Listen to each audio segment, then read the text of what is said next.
ኸዲጃ ረዲየላሁ ዐንሃ ነቢ መሐመድ ሰለላሁ ዐለይሂ ወሰለም እንዳፈቀረች አሉ። ሐቂቃ በጣም አፍቅራቸው ነበር። በቃ በጣም ሴት ልጅ በቃ ከምታፈቅረው በላይ ነበር ያፈቀረቻቸው እና ግራ ሲገባት እንዴት እንደምታገኛቸው ግራ ሲገባት ነፊሳ የምትባል ጓደኛ ነች። ነፍሴን አስጠራቻት። ያ ነፊሳ ግራ ገባኝ። እኔ እንደዚህ ሰው አፍቅሬ አላውቅም፣ ልረሳው አልቻልኩም ማለት ነው። ማንን? ሙሐመድን። ሙሐመድ ለተወደድሽው ሙሐመድን ከወደድሽው እኮ ሙሐመድ እኮ በእጄ እኮ ሙሐመድ ሂጂን ያሳምኜ ጨራርሼ ይመጣል ይችላል።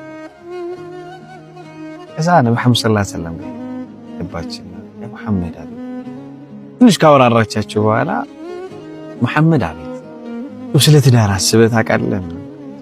አይ በምን ጥሎሽ የምሰጠው የት አለኝ? አንድ ደሃ ሰው አለ።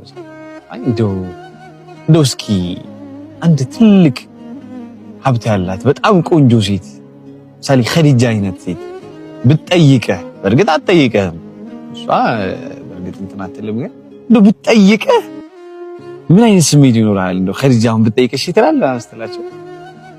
ተገኝቶ ነው ነገር አለ ሰለላሁ ዐለይሂ ወሰለም ተገኝቶ ነው እና ያው ሰራ ኦሬዲ ቤት ስራው ሰራ።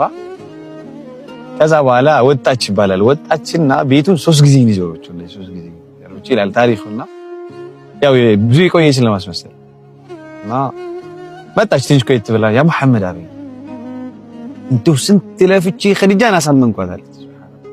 ስንት ለፍቼ በቃ ሰላንተ ያልነገርኳት ነገር የለም ይሄን የመሰለ ሰው ካለፈሽ ነው ብዬ አሳሳም። ነብዩ ሰለላሁ ዐለይሂ ወሰለም ያው እያፈሩ ምን እያሉ ገና ቢክራ ናቸው። ጌታቸውን ከገለጹ በኋላ 20 ግመል ተልኮላቸው ተጋቡ ማለት ነው። እና ነብዩ ሰለላሁ ዐለይሂ ወሰለም 6 ልጅ የወለዱት ከኸዲጃ እንደሷ ያፈቀሯት ሴት ሱብሃንአላህ። አላህ በጅብሪል አማካኝነት ነው ከሰማይ ሰላምታ ይዞላት የመጣው። ደጀን እናት ነበር። አላህ እንደዚህ አይነት ፍቅር ይስጠን። ወላሂ በተለይ ያላገባን ሰዎች አላህ ምርጡን ትዳር ለኛ ጀባ ይበለን። ሰላም አለይኩም።